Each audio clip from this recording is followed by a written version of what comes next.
Hello everyone. Today I will introduce the standing tree volume analysis function and the generation of analysis reports.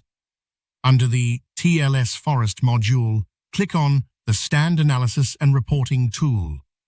In the pop-up window, select point cloud files in LiDAR format captured by TLS equipment.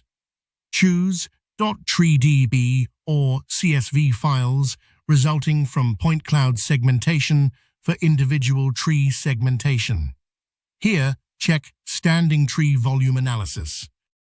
Additionally, you can opt to output tree plots, set range and attribute filters, and generate thumbnail images of standing trees.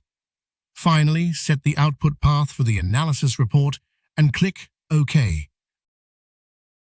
The image displays the generated tree plots for each tree. Click Run to save each tree plot to the specified output path.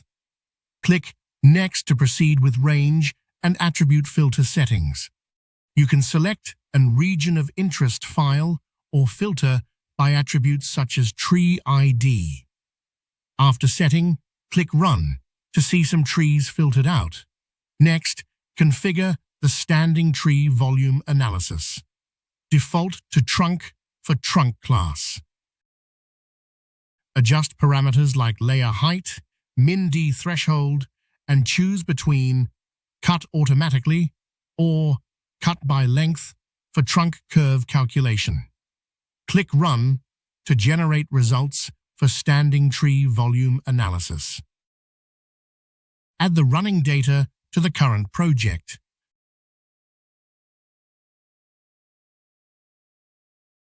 From the table, you can review parameters such as tree height, dBH, trunk volume, curvature, and trunk sections for each tree. The final step is setting thumbnail images of standing trees. Customize image display mode, properties, and views. In the generated report analysis, select which attributes to export. Click Run to wait for output of thumbnail images of standing trees.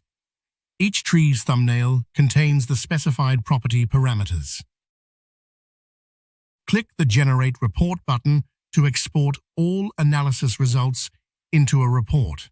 The report not only presents analysis results in tabular form, but also includes generated result images at each step.